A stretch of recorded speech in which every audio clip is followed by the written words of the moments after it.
Joule उष्मा के विद्युत पावर આપણો આ ચેપ્ટરનો છેલ્લો ટોપિક છે એ એક્ચ્યુઅલી બુકની અંદર વચ્ચે છે પણ મેં છેલ્લે લીધેલો છે તો જો આપણને ખબર છે કે ધારો કે કોઈ એક આ વાહક છે એ વાહકમાંથી વિદ્યુત પ્રવાહ પસાર થાય છે આ વાહકનો આપણે ઇન્ટરનલ રચના બતાવેલી છે અને આ એક આપણે સંજ્ઞાત્મક આકૃતિ દોરેલી છે હવે અહીંયા જો આપણે એમ કહી શકાય કે VA ગ્રેટર ધેન VB હોય ને तो विद्युत प्रवाह ए થી बी तरफ वहे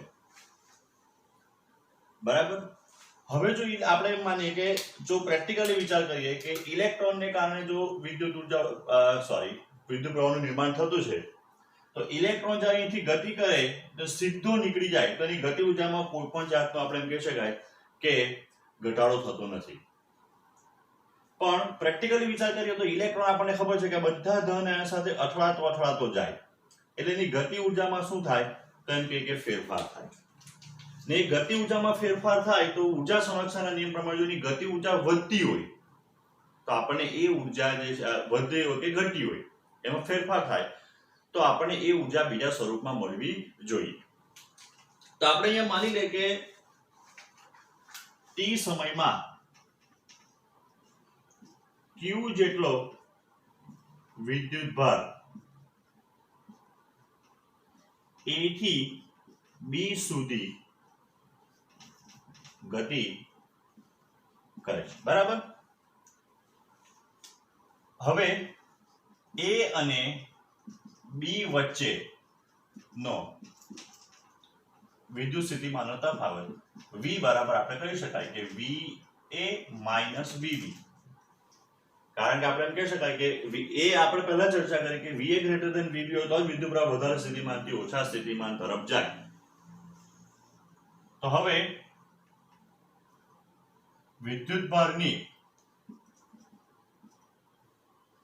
સ્થિતિ ઊર્જામાં થતો ફેરફાર તો સ્થિતિ ઊર્જાનું આપણી પાસે સૂત્ર કયું છે વિદ્યુત સ્થિતિ ઊર્જાનું તો વિદ્યુત સ્થિતિ ઊર્જાનું સૂત્ર છે Q * B U બરાબર આપણે ભણી ચૂક્યા છે Q * V તો આપણે અહીંયા એમ કહી શકાય કે Q * V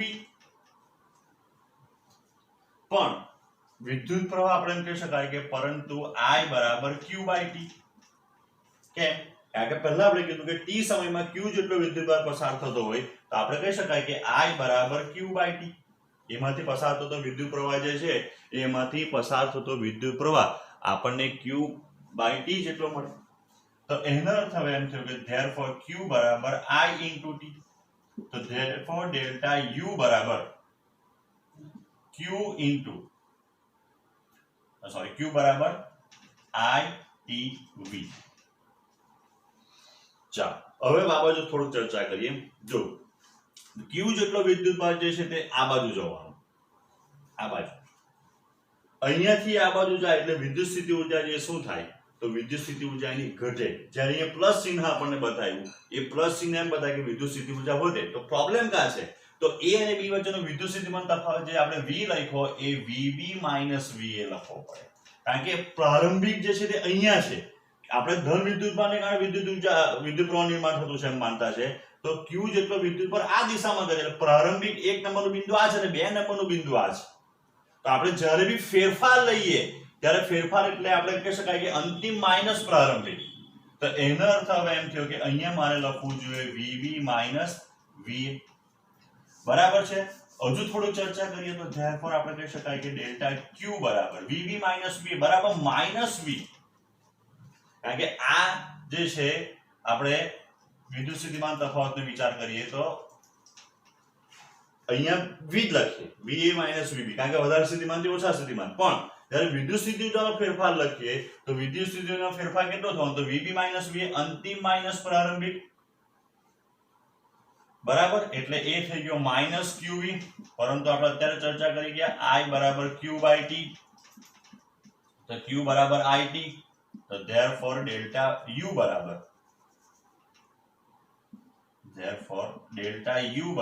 માઈનસ Q બરાબર મૂકીએ IT into V એટલે માઈનસ VIT શું થાય તો કે માઈનસ VIT હવે આપણે એમ કહી શકાય કે ઊર્જા સંરક્ષણના નિયમ પ્રમાણે ડેલ્ટા યુ પ્લસ ડેલ્ટા કે ઇઝ ઇક્વલ્સ ટુ 0. તો ધેરફોર ડેલ્ટા કે equals to minus delta you. તો ધેરફોર ડેલ્ટા કે ઇક્વલ્સ ટુ માઇનસ માઇનસ, કારણ કે ડેલ્ટા યુ પોતે માઇનસ, સ્થિતિ ઊર્જામાં ઘટાડો થાય છે. તો VIT બરાબર ડેલ્ટા કે બરાબર પ્લસ VIT. આ ગ્રેટર ધેન 0 મળ્યું એટલે ગતિ ઊર્જામાં શું થયો? તેમ કે વધારો થયો. પણ આ ગતિ ઊર્જા જે વિદ્યુત ઊર્જા જે છે આપણને ગતિ ઊર્જા વિદ્યુત બળની જે ગતિ ઊર્જામાં વધારો થયો, એ વધારો જે છે એ ગતિ ઊર્જા સ્વરૂપે મળતો નથી. એ આપણને કયા સ્વરૂપે મળે? તો ઉષ્મા ઊર્જા સ્વરૂપે મળે. જ્યારે બી આપણે એમ કહી શકીએ કે ઇલેક્ટ્રોન, પ્રેક્ટિકલી આપણે વાત કરીએ, પ્રેક્ટિકલી આપણે વિચાર કરીએ તો પ્રેક્ટિકલી ઇલેક્ટ્રોન જે છે એ ઇલેક્ટ્રોન આ ધન આયનો સાથે અથડામણ અનુભવે અને ડ્રિફ્ટ વેગથી ગતિ કરે આપણે જોઈ ગયા છે. એટલે એ જ્યારે બી આપણે એમ કહી શકાય કે ઇલેક્ટ્રોનની જે ગતિ ઊર્જામાં જે વધારો થયેલો છે એ ધન આયન સાથે અથડાય ત્યારે સંઘાતમાં જે છે ઉર્જા મુક્ત થઈ જાય. જે રીતના આપણે ધારો કે બે હાથે ઘસીએ તો એ આપણા જે ગતિ ઊર્જા છે એ શામાં? તો ઉષ્મા ઊર્જામાં રૂપાંતર થાય. તો જ્યારે બી ઇલેક્ટ્રોન કે વિદ્યુત ભાર એ આના ધન આયનો સાથે અથડાય, તે અથડામણ દરમિયાન જે શું થાય? તો ઉર્જા મુક્ત થાય ને એ ઉર્જા જે છે આપણે એમ કહી શકાય આપણને ઉષ્મા ઊર્જા સ્વરૂપે મળે. ને એ કેટલી? તો જેટલી ગતિ ઊર્જામાં ફેરફાર થાય એટલો જ આપણને શું મળે? તો ઉષ્મા ઊર્જા સ્વરૂપે મળે. તો ધેરફોર આપણે હવે એમ કહી શકાય કે t સમયમાં ઉદ્ભવતી ઉષ્મા ઊર્જા, લખતું અને h લખું તો એ કેટલી થાય? તો એ થવાની VIT. આ I છે. તો ધેરફોર h બરાબર, હવે આની અંદર આપણે કોઈનો બી લોપ કરી શકીએ. ધારો કે આપણે v નો લોપ કરીએ, બરાબર? તો v નો લોપ કરીએ તો v equals to IR, v equals to IR into પાછું IT. તો therefore h equals to I square RT. Therefore p બરાબર h બાય t બરાબર I સ્ક્વેર R. પાવરનું આપણને પહેલું સૂત્ર p બરાબર h upon t. તો h upon t શું છે? તો h upon t જે છે એકમ સમયમાં ઉદ્ભવતી ઉષ્મા ઊર્જા, ને એકમ સમયમાં ઉદ્ભવતી ઉષ્મા ઊર્જા એટલે જ આપણે કહી શકાય કે I સ્ક્વેર R. હવે આપણે એના અલગ અલગ સ્વરૂપો જોવાના છે. અહીંયા આ જે કે ઉષ્મા ઊર્જા ઉત્પન્ન થઈ કે એકમ સમયમાં ઉદ્ભવતી ઉષ્મા પાવર, એને જૂલ પાવર અથવા જૂલ ઉષ્મા કહેવાય. જ્યારે કોઈ પણ વાહકમાંથી વિદ્યુત પ્રવાહ પસાર કરવામાં આવે ત્યારે વાહકમાં જે ઉદ્ભવતી ઉષ્મા ઊર્જા છે એને જૂલ ઉષ્મા કહેવાય અને આ જે કઈ અસર છે એને જૂલ અસર કહેવાય. તો આપણા સૂત્ર તો આવી ગયા. જો આપણે એમ કહી શકાય કે આ જો આપણે એમ કહી શકાય કે અચળ હોય, અચળ ક્યાં હોય? કે અચળ તાપમાન આપણે રાખીએ તો અચળ તાપમાન આપણે એમ કહી શકાય કે જ્યારે કોઈ પણ વાહકમાંથી સ્થિર પ્રવાહ વારંવાર બદલાય નહીં કરવો જોઈએ, તો જૂલ ઉષ્મા કે જૂલ પાવર કોના સમપ્રમાણમાં હોય? તો I સ્ક્વેર. અને જૂલનો નિયમ કહેવાય. જ્યારે અચળ તાપમાને કોઈ પણ વાહકમાંથી સ્થિર વિદ્યુત પ્રવાહ પસાર કરવામાં આવે ત્યારે એકમ સમયમાં ઉદ્ભવતી ઉષ્મા ઊર્જા એ પસાર કરેલા સ્થિર વિદ્યુત પ્રવાહના વર્ગના સમપ્રમાણમાં હોય છે. બરાબર? તો ધેરફોર p બરાબર આપણને એક સૂત્ર મળ્યું છે અહીંયા, અથવા આપણે જો લખેલું હતું h બરાબર VIT. તો ધેરફોર p બરાબર h upon t બરાબર v into I. તો પાવરનું એક સૂત્ર આપણને મળેલું હતું I સ્ક્વેર R. બીજું સૂત્ર મળી ગયું p બરાબર v into I. આ બંનેમાં કોણ કોણ છે? તો એ આમાં I છે, આમાં બી I છે. એટલે I વગરનું સૂત્ર જોયું તો I નો લોપ કરવો પડે. તો v I બરાબર, તો ફરી પાછું v ઇક્વલ્સ ટુ IR. તો I બરાબર v in upon R. તો p બરાબર સૂત્ર મળવાનું I સ્ક્વેર R. p બરાબર જે સૂત્ર મળશે એ I સ્ક્વેર R. બરાબર? હવે એક સાદામાં સાદો પ્રશ્ન થાય કે આ ઉષ્મા ઊર્જા કોના ભોગે મળે? આ ઉષ્મા ઊર્જા આવે ક્યાંથી? તો આપણને ભલે ટેકનિકલી આમ લાગે, પણ જે આપણે આ જે વિદ્યુત પ્રવાહ પસાર કરવા માટે જે બેટરી જોડેલી હોય ને, એ બેટરીમાં જે સંગ્રહાયેલી વિદ્યુત ઊર્જા છે ને, એ વિદ્યુત ઊર્જા એક પ્રકારનો વ્યય પામે. બરાબર છે? આ જૂલ ઉષ્મા એક પ્રકારનો વ્યય છે. બરાબર? એટલે જે બેટરીમાં રાસાયણિક દ્રવ્યમાં આપણે રાસાયણિક ઊર્જા ભરેલી છે, તો આપણે જોઈએ કે રાસાયણિક ઊર્જાનું વિદ્યુત ઊર્જામાં રૂપાંતર થાય ને એ વિદ્યુત ઊર્જામાંથી અમુક ભાગ જે છે એ ઉષ્મા ઊર્જા રૂપે વ્યય પામે. એટલે જૂલ ઉષ્મા આવે ક્યાંથી? તો જૂલ ઉષ્મા આપણે એમ કહી શકાય કે વિદ્યુત ઊર્જાના ભોગે જ આપણને મળે એમ કહી શકાય. હવે જૂલ ઉષ્માના આપણે એમ કહીએ ઉપયોગો. આપણે અત્યારે વાત ચર્ચા એમ કરી કે ભાઈ જૂલ ઉષ્મા જે છે કે આ વિદ્યુત પાવર એ એક પ્રકારનો વ્યય છે, પણ એ વ્યયને બી ઘણી વખત આપણે ઉપયોગ કરી શકીએ. એનો પહેલો ઉપયોગ છે વિદ્યુત બલ્બ. બલ્બમાં શું હોય? તો બલ્બમાં એમ કહે કે યોગ્ય ધાતુનો ફિલામેન્ટ બનાવેલો હોય, ટંગસ્ટન જેવી ધાતુ કે જેનું ગલનબિંદુ ઘણું બધું ઊંચું હોય. તો એમાંથી જ્યારે વિદ્યુત પ્રવાહ પસાર થાય તો એ વિદ્યુત પ્રવાહને લીધે શું થાય? તો જે વિદ્યુત પ્રવાહમાંથી આમાંથી જે પસાર થાય જૂલ ઉષ્મા જે છે એ જૂલ ઉષ્મા આપણે અથવા વ્યય જે છે વિદ્યુત ઉર્જાનો, એ બે ઉર્જા, ઉષ્મા ઉર્જા પ્લસ પ્રકાશ ઉર્જા સ્વરૂપે આપણને મળે. આ એક પ્રકારની જૂલ ઉષ્મા જ છે, આપણે એમ કહી શકાય. બીજો ઉપયોગ છે ઇલેક્ટ્રિક અથવા વિદ્યુત સગડી, હીટર, ગીઝર, બરાબર, કે જેની અંદર શું હોય? તો જેની અંદર આપણે એમ કહી શકાય કે એક આ રીતનો ધાતુનો ફિલામેન્ટ કે તાર જે હોય, જ્યારે વિદ્યુત પ્રવાહ પસાર કરો ત્યારે આ ગરમ થાય, બરાબર. એ ગરમ થાય તો એના સંપર્કમાં રહેલી જે આપણે એમ કહી શકાય વસ્તુ બી ગરમ થાય, જેને આપણે સગડી, હીટર કે ગીઝર તરીકે ઉપયોગ કરી શકીએ. એનો ત્રીજો ઉપયોગ જે છે તે ફ્યુઝ તરીકે. ફ્યુઝમાં આપણને ખબર છે શું રચના હોય? તો આ ધારો કે ફ્યુઝ છે, આ આપણા ઘરની અંદર ટીવી છે, બરાબર. આની વચ્ચેનો ફ્યુઝનો તાર બનાવેલો હોય નરમ ધાતુમાંથી, જેનું ગલનબિંદુ નીચું હોય. જ્યારે સામાન્ય પ્રવાહ પસાર થાય ત્યારે ઉત્પન્ન થતી t સમયમાં ઉષ્મા ઉર્જા I2RT જેટલી હોય, બરાબર. તો એને લઈને આ જે ઉષ્મા ઉર્જા છે એના ગલનબિંદુ કરતા ઓછી ઉત્પન્ન થાય, અથવા આ ઉષ્મા ઉર્જા જો ઉત્પન્ન થાય તો એને લીધે જે તાપમાન વધ્યા એ એને ગલનબિંદુ કરતા કેવું હોય? તો ઓછું હોય. પણ જ્યારે પ્રમાણમાં વધારે પ્રવાહ પસાર થઈ જાય, નિર્ધારિત કરેલા કરતા વધારે પ્રવાહ પસાર થાય તો આ ઉદ્ભવતી ઉષ્મા ઉર્જાનું મૂલ્ય વધી જાય. ને ઉદ્ભવતી ઉષ્મા ઉર્જાનું જો મૂલ્ય વધી જાય તો બલ્બ આ જે તાર જે છે એ તાર જે છે તે પીગળી જાય, એટલે પ્રવાહ જે છે એ કટ થઈ જાય. એટલે આગળ જે આપણા ઘરમાં જે બધા કિંમતી ઉપકરણો જે હોય એપ્લાયન્સીસ, એને નુકસાન થતું અટકી જાય. બીજો એક ઉપયોગ જે છે અથવા એક પ્રકારનું વ્યવહારમાં કે આપણે ઘરે જે લાઇટ આવે એટલે કે ઇલેક્ટ્રિસિટી એ આપણે ઘરે ઉત્પન્ન નથી કરતા, તો મોટે ભાગે આપણે એમ કહી શકાય પાવર સ્ટેશનમાંથી આવે. આપણે ત્યાં વિચાર કરતો હતો કે ઉકાઈથી આવે, તો ઉકાઈથી નવસારી જે આવે, બરાબર છે, એ કેવી રીતના આવે? કારણ કે બે તારની લાઈન, જેને હાઈ ટેન્શન લાઈન કહેવાય, પછી આપણા ઘરે લાઈન આવે. તો આ તાર આવે એટલે શું આવે? તો તાર આવે એટલે અવરોધ આવે, બરાબર છે. ને અવરોધને લીધે આપણે ભણી ચૂક્યા છે કે I2RT જેટલી શું થાય? અથવા t સમયમાં ઉષ્મા ઉર્જા ઉત્પન્ન થાય. એક પ્રકારનો વ્યય છે, બરાબર છે. જેમ લંબાઈ વધારે હશે તેમ તાર વધારે આપણે ભણી ચૂક્યા.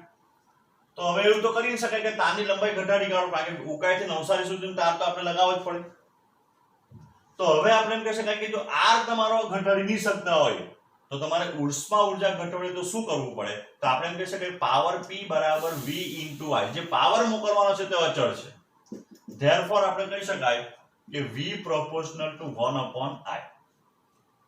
હવે શું થાય? તો P બરાબર એક આપણી પાસે સૂત્ર છે V²/R, બરાબર. તમે જ્યારે રોડ ઉપર જતા હોય ત્યારે લખેલું હોય, ખોપડી પાડેલું ને લખેલું નીચે 50,000 વોલ્ટ ડેન્જર એમ કરીને, અહીંયા ખોપડી પાડેલી હોય, બરાબર.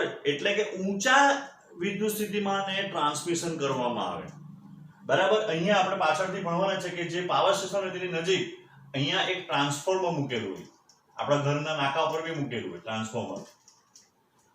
તો આ ટ્રાન્સફોર્મર સ્ટેપ અપ ટ્રાન્સફોર્મર કે જે શું કરે? તો ઓછા વોલ્ટેજને બહુ મોટા વોલ્ટેજમાં ફેરવી કાઢે, 50,000 એના કરતા બી વધારે વોલ્ટેજમાં. જો વોલ્ટેજ વધી જાય તો શું થાય? તો આપણે કહી શકીએ I proportional to 1/V. તો V વધે તો I ઘટે, ને I ઘટે એટલે શું થાય? તો ઉદ્ભવતી ઉષ્મા ઉર્જા જે છે શું થાય? ઘટી જાય. એટલે જેમ વધારે વોલ્ટેજ વધારતા જાવ તેમ પ્રવાહ શું થાય? ઘટતો જાય. અને પ્રવાહ ઘટે તો જે ઉદ્ભવતી ઉષ્મા ઉર્જા છે એ પણ શું થાય? ઘટે. તો આ રીતે વ્યય થતો ઘટાડવા માટે શું કરવામાં આવે? કેમ કે જે ટ્રાન્સમિશન કરવામાં આવે વિદ્યુતનું, એ વિદ્યુતનું ટ્રાન્સમિશન જે છે એ ઊંચા વોલ્ટેજે કરવામાં આવે, બરાબર. ચાલો, એટલે અહીંયા આપણા ત્રીજા ચેપ્ટરની થિયરી પતી ગઈ છે. ઓલમોસ્ટ બધા એક્ઝામ્પલ દાખલા બી સ્વાધ્યાયના પતી ગયા છે.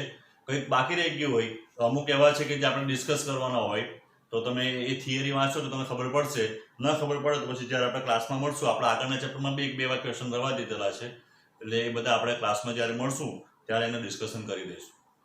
બીજી વાત, ગઈકાલે અમુક G4 G5 આપણા જે સ્ટુડન્ટ છે એની સાથે મેં મિટિંગ કરેલી હતી, તો એમાં મોટે ભાગનાનું રીડિંગ ચાલે છે, મોટે ભાગનાનું ઓકે છે, બરાબર છે. અમુકે તો એવી આશા રાખેલી છે કે એક્ઝામ જ લંબાઈ જવાની છે. આ બધું બંધ એવું નથી થવાનું.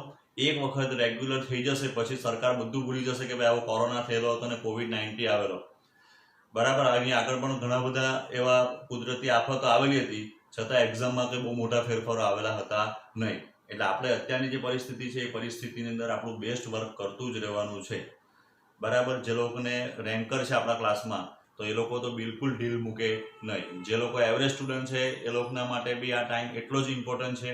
તમને કંઈ બી તકલીફ હોય તો મેં તમને વારંવાર કીધું છે, મારો નંબર બી તમને શેર કરેલો છે, વોટ્સઅપ પર તમે કરી શકો, બરાબર. ઘણા બધાની ડિફિકલ્ટી આવે તો બને એટલા ઓછા ટાઈમમાં હું એ ડિફિકલ્ટીનો સોલ્યુશન આપવાનો તમને પ્રયત્ન કરું છું, બરાબર. પણ એના માટે મને ખબર હોવી જોઈએ કે મારા આ જે નંબર જે છે એ કોનો છે અને કયા ક્લાસમાંથી છે, બરાબર. 12 G4 વાળા જે આપણે સિનિયર જે છે અત્યારે એને જો હોય તો હું થોડો એને 4-5 દિવસ પછી મોકલું, કારણ કે અત્યારે એમની પાસે ટાઈમ છે ને એ લોકો પાસે બીજું બી કામ છે, બરાબર. ને એ લોકોની એટલે પ્રાયોરિટી હું તમને આપું છું.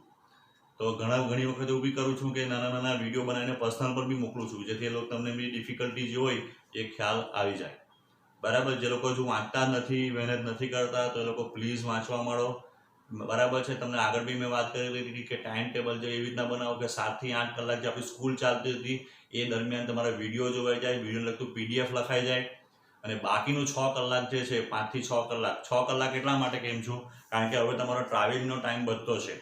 તમે ઘરે બેસીને થોડું આ બધું તૈયારી કરો છો તો તમારું જે ફિઝિકલ જે તમારો સ્ટ્રેસ છે એ બી થોડો ઓછો થાય. તો બાકી એ ટાઈમ તમારે સામાં યુટિલાઇઝ કરવાનો, તો એ ટાઈમ તમારે તમારી સ્ટડીમાં કરવાનો. 6 કલાકનું રીડિંગ તમારું પરફેક્ટ રીડિંગ થવું જોઈએ. ઘણા બધા કરે છે, બહુ બધા કરે છે, તમને ભલે નહીં કહેતા હોય પણ એ લોકો બહુ મહેનત કરે છે. અમુક લોકો તો એ લોકો જે મહેનત કરતા છે બરાબર લાગી રહ્યું, ને જે નથી કરતા તે કરવાનું સ્ટાર્ટ કરી દો. એટલે 6 કલાકમાં તમે જે લોકો નીટનું ફોકસ છે, બરાબર, એ 4 કલાક તો નીટના MCQની અથવા નીટનું જ પ્રિપેરેશન કરે. 1 કલાક 1.5 કલાક કે 2 કલાક જે છે એ બોર્ડને થોડું ટાઈમ આપે, કારણ કે બોર્ડના MCQ, બોર્ડની થિયરી ને બોર્ડના એક્ઝામ્પલ બી એટલા જ ઇમ્પોર્ટન્ટ છે. તમે નીટનું પ્રિપેરેશન કરો તો થિયરી જે છે તમારી બરાબર ક્લિયર હશે તો એને નીટના એક્ઝામ્પલ કે MCQ કરવા માટે એ હેલ્પફુલ રહેવાના જ છે, બરાબર. ઓકે.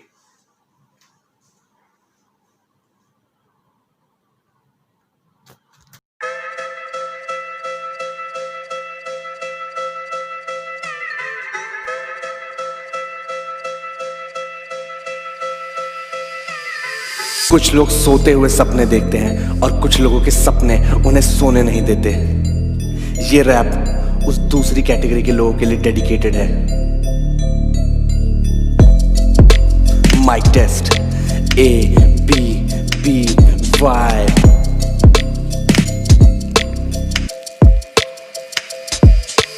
देखे थे जो ड्रीम्स आज उनके करीब हूँ, खुद ही बनाया मैंने वैसा नसीब हूँ. सबने कहा इम्पॉसिबल है यार, सोच लिया मैंने अब मैं हूँ तैयार.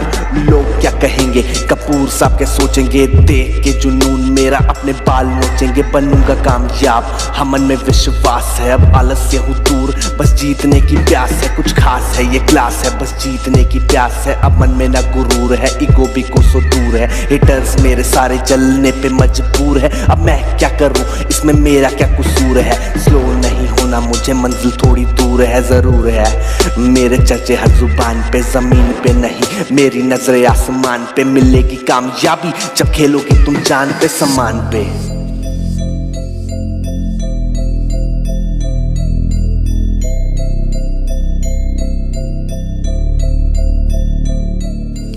कोई नहीं जाने मुझे किस गली जाना है, मैं हूँ खड़ा आगे मेरे पीछे जमाना है. आलस करने वालों का फंडा ये पुराना है, मेरे पास रिजल्ट्स और उनके पास बहाना है.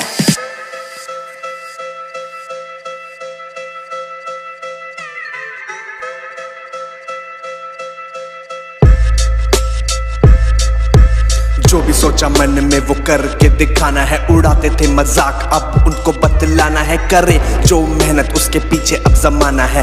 आग का दरिया है डूब के जाना है। पुराना है वो दौर जब चलते थे कश्ती में। सुपर फास्ट बोट मेरी लाइफ मेरी मस्ती में। नजर मेरी गोल्स पे आग लगे बस्ती में। फंड है कुछ लोग जिनको दारू मिलती सस्ती में। वो नशे में है फंड उनमें भरा है घमंड। हम घिस रहे खुद को चाहे गर्मी हो या ठंड। सिचुएशन हो भैरंड अपनी हिम्मत है प्रचंड। और उनकी किस्मत में लिखा है बस।